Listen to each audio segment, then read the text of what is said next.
deep, emotional, Negro, womanly sigh. I can't believe you guys are making me come on here so early in the process to defend men, to speak up on behalf of men. How dare you? No, before I even get into the intro and everything, I just want to say I am currently under the weather. I don't know if you can really hear it in my voice, but I am under the weather. I have tried to film this with the same vigor and energy that I filmed my previous two episodes with, and the vigor and energy that you know that I have, and I can't. I can't, guys. I'm not feeling very well. So this episode will probably be a little bit more chill. I have some flashcards here to kind of help me stay on track because like I said, I have tried to film this episode several times. I'm currently looking at take number 9. That's how many times I've tried. And your girl just can't really get very far because, yeah, I keep feeling like I'm going to pass out. So we're going to take it a little easier. So I'm here. I have my flashcards. I have my cup of vitamin C. And we're going to get through this. So let's get through this. All right. Like the topic suggests, it probably is a little suggestive. I am not denouncing anyone who thinks they are a homosexual, babe. Nope.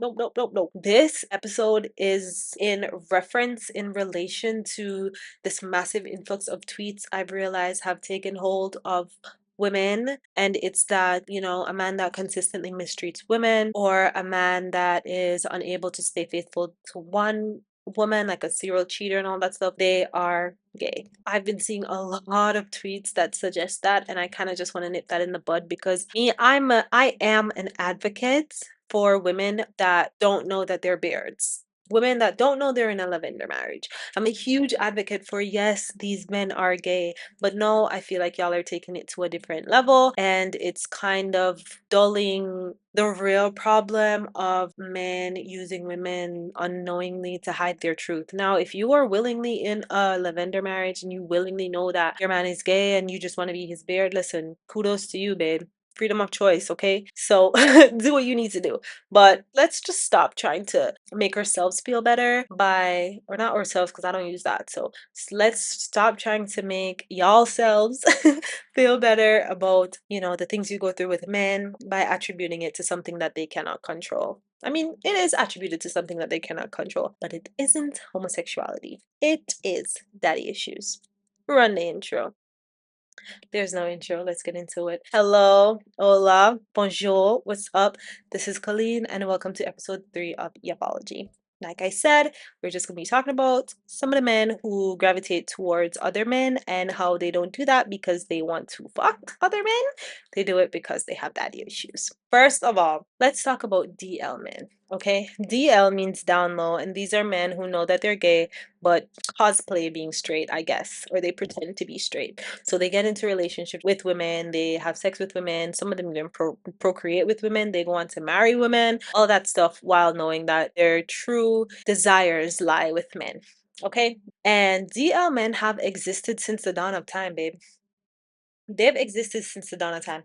And since I said that, let me pause that for a second and speak up a little bit for my generation. Because one thing I've realized with everybody, especially these millennials and boomers and Gen X's and whatever the other generations are, they love to talk about this generation this generation that. And back in my day, things weren't like that. Back in my day, so many people weren't this, that. You talk too much. Close this and use this for a second, okay? The reason why things seem so much today, like it seems like more than ever we're more lustful than ever, or we're more deviant than ever, or we're more this and we're more that, it's because we know what everybody's doing.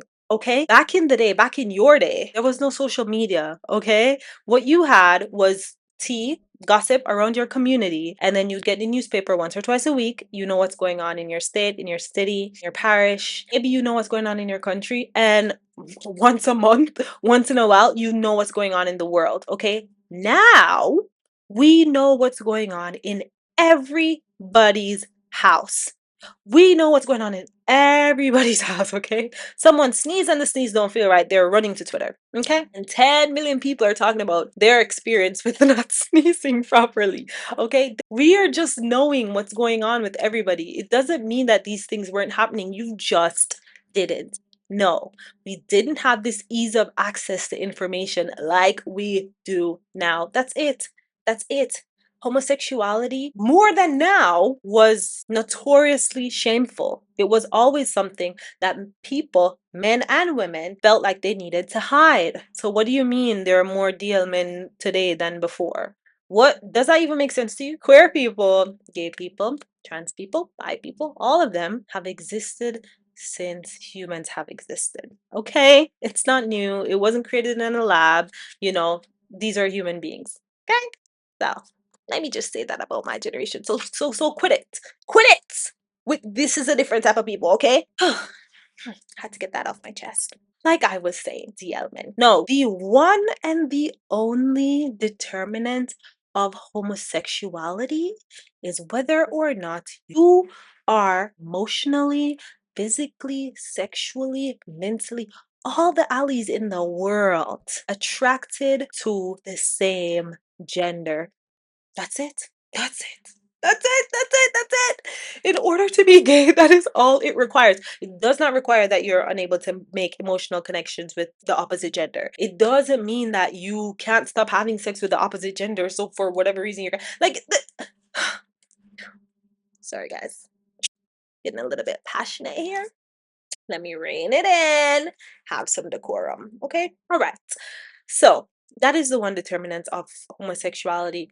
And to deal with the fact that you can't understand why this person couldn't commit to you, or he couldn't commit to any woman in the world, or to maybe understand why this person can't be loyal, why they wish to always be with multiple women, it's not really a factor that determines whether or not that person is gay. Okay, so let's not do that. No, I've been seeing a lot of these niggas are gay tweets, which typically I liked and retweeted. Well, I don't use Twitter, but typically I liked and I would laugh at them and stuff, right? Because it's true. Some of these men are truly gay, but a lot of them have a lot of difficulties connecting with women as well. Even if they are romantically involved with someone, it can still be difficult for them to emotionally connect with that person no matter how badly they want to. And there are a massive amount of reasons as to why a person, man or woman, is unable to emotionally connect with somebody that they are romantically involved with. Or maybe they're just unable to uphold that emotional connection. There are so many reasons. And today I'm just going to be focusing on one because in these tweets and these reposts and stuff that I've seen, a lot of them have justified coming to this conclusion by saying that these men prefer to be around their friends, their homeboys, right? And maybe they treat their homeboys better. And I think the reason for that, more so than wanting to fuck their homeboys, is the fact that they have daddy issues, is the fact that they grew up with a father who was a victim of toxic masculinity and misogyny before him and the generation before him and his dad before him. And it's so funny because literally y'all created it. You guys were the one that created this, and now you're also suffering at the hands of your own creation. So I just think that's kind of ironic. No, because of this generational curse for this gender, I also want to point out that just because I'm saying this and saying daddy issues, I don't necessarily mean that these fathers were bad fathers. I don't mean that. They can only do what they know, and a lot of them did it successfully in providing for their families, doing the things that they were supposed to do, protecting their families and all of that stuff. And they were never really told how to make their son feel emotionally safe. They were never really told how to raise an emotional man because according to you guys, according to misogyny, according to that, emotional men don't exist, right? Women carry all of that. Men don't carry emotions, right? So there's no need to treat it. Your son starts crying, you tell him to stop crying. Man up, right? Even though this is a little fucking boy. Anyways, that being said, I know that there are fathers out there who did their best and provided for their families. Kudos to you. The emotional neglect, I feel like it's really ABC. Like, I don't really feel like I need to come on here and explain why that would be harmful to a kid. Like, it's really understandable, and why that same harm has continued on into adulthood. I think it makes sense. I don't know. I don't really feel like I need to deep dive into that. So let's deep dive, however, into men's relationships with other straight men's relationship with other men. No, there's been a lot of talk in Jamaica surrounding men in entourages, artist entourages, and I personally think it's super fucking embarrassing. But there have been some really serious situations lately that has brought that back to life and asked for like a deeper look into it, I guess. And again, a lot of people are attributing that to homosexuality. I just love man, and they do love man, absolutely. But the asshole isn't the hole they're hoping to fill; it's the hole in their heart that their dad left, right? And this can be from like emotionally absent dad, emotionally abusive fathers, or fathers who just weren't there at all, and this left a scar on the child. No, if you think about in entourages, these artists are men that they respect. And even not just that, like a lot of men a lot of friend groups, they'll talk about a specific guy as the group leader, and ordinarily the group leader is a man who is attractive, super attractive, gets a lot of female attention, right? So you look up to this man, you respect him because maybe you want the female attention or you want to look like that, so you respect him, and his approval, his love become goal number one. This is what you're chasing. No, emotions are pretty simple things. Feelings are very simple. That's why I think that in order to really navigate this life, you need your mind, your body, and your soul to be in harmony, because by themselves, they're kind of not enough. They will see the world differently. So your emotions are just kind of doing simple math. This is a man I respect. Doesn't matter that this man's the same age as me. This man is just a regular man. This man's not my father. It doesn't matter. This is a man that I respect. I am seeking love from a man that I respect. Any man that I respect, because the one I respected the most in my life did not show me this kind of affection, right? And that's all your emotion is saying to you. Then with your mind, no, your mind's gonna say, but wait, this man's my age and he probably doesn't know fuck and he's just a regular man, whatever. Let me not even get into all that hokey pokey stuff. Okay, let's stay on track. Like I said, a bitch is sick. Okay, give me a little grace, please. So you're seeking approval, respect, and love from this man. And that's why you do the most for him, right? That's why they pull out guns. Or I don't want to get censored. You think guns will make me get censored? They pull out stuff and they harm other people, or maybe they disrespect a girl for this man, or they leave a girl for this man, or they rather spend time with this man, or they're a different person with this man, or when they're around this man, and all that stuff, right? That is why. It's because they want the love and affection from this man. It's not because they want to fuck him, okay? It's just like I just don't think that's why, okay? No, daddy issues is a complex topic. I'm nowhere near as informed to even deep dive into the complexities of emotional relationships between men and their fathers. But based off of my experience with the men I've known, and trust me, babe, trust me when I say this heart in here has been broken and torn at the hands of men with daddy issues far too many times. So, based off of what I know that daddy issues are really complicated. And there are a lot of men out there too who are aware that they have problems with their fathers, and it carries on into their relationships with other people, with women particularly. Well, I mean, it technically does affect their relationships with other men too, like their friends and stuff, because it isn't a normal relationship for you to always want approval from a man, from the person you consider your friend. It isn't normal, babe. So just take that into consideration a little. So it affects relationships all over, right? A lot of men out there are very uncomfortable with affection unless it comes with sex, unless they have to do it in sexual intercourse. And it's mainly because these men, they've never really hugged their fathers. Their fathers have never given them a kiss on the cheek, a kiss on the forehead. They've probably never heard their dad say, I love you, never said, I love you to their fathers. Like, I feel like this, what I'm saying, is kind of silly to say. Like, it's so ABC 1, 2, 3. Like, it's so easy to understand how having daddy issues makes it harder for you to connect with women, and also makes a man prioritize his relationship, his friendships with other men. I feel like it is so simple. I feel like it's so simple. It's very sad. And honestly, the one and only solution to this is going to therapy. I'm sorry. I know you guys don't want to hear, and you're going to say therapy's so expensive. I don't need therapy. Every single person needs therapy. Every person. It doesn't matter how perfect you think your life is. Take your ass into that office, babe. You really need it. Trust me, you really need it. So that is really the only solution. I'm sure, if your dad is also open to it, like, Listen, I'm not giving no advice up here. Go to therapy. Let them give you advice. Okay. I have an HR degree. I do not have a social work degree. I'm not going to say that. I'm just talking about how this issue tends. I don't even want to get into how it really affects your relationships, although I already talked about it. I just want to defend these men against. Ugh. Ugh.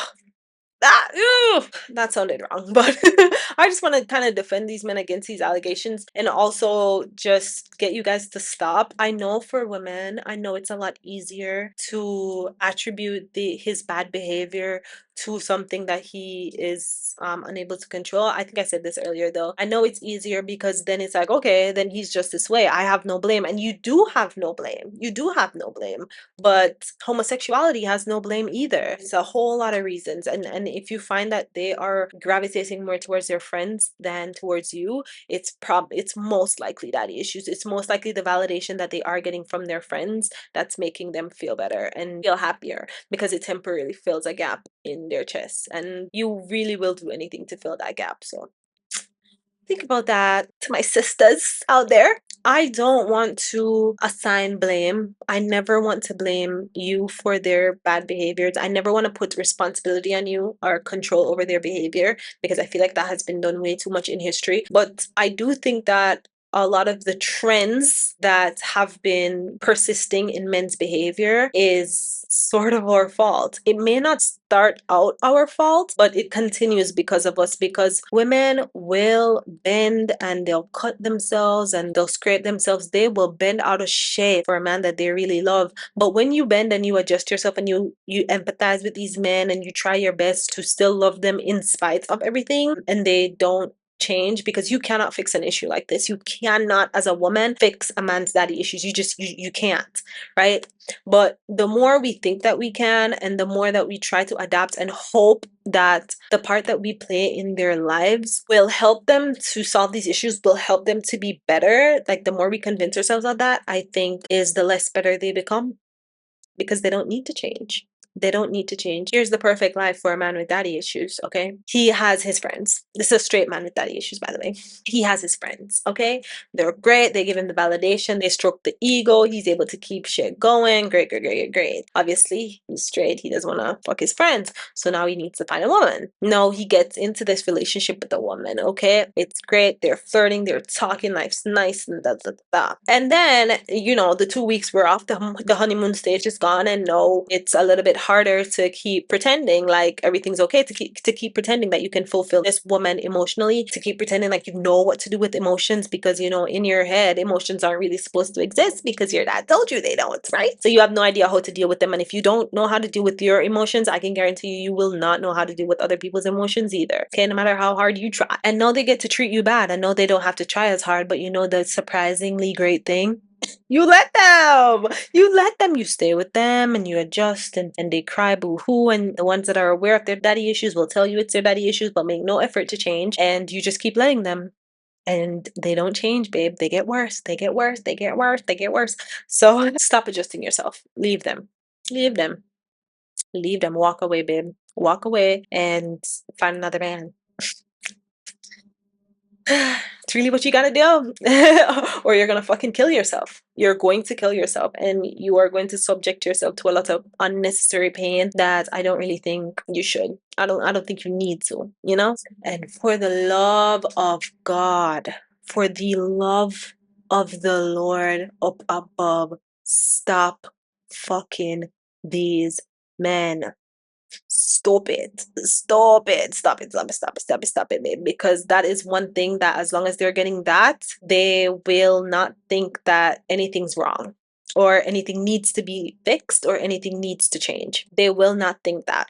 Okay, because that is what they want. That is what they need. That is the one thing their homeboys cannot give them, is a nice warm vagina, and you have it to give them. So stop giving it to them. They need to fix themselves. And to the men out there, go fix yourself. Stop bulldozing everybody in your path. Stop pushing away everybody in your path, babe. See, no, you have gay allegations reaching you. Like, It's getting out of hands. It's getting out of hand. So let's just fix that, okay? I feel like I had so much more to say, but like I said, I'm just not feeling too well right now. I've been saying I'm gonna make blog posts about each episode, and I've yet to do that. Hopefully, I can do that for this one, despite the way I'm feeling, and that'll have a little bit more information. But yeah, I just kind of wanted to, I don't know, it's kind of been irritating me a little bit just seeing these tweets and seeing the popularity of these tweets, because no, I don't think every man's gay.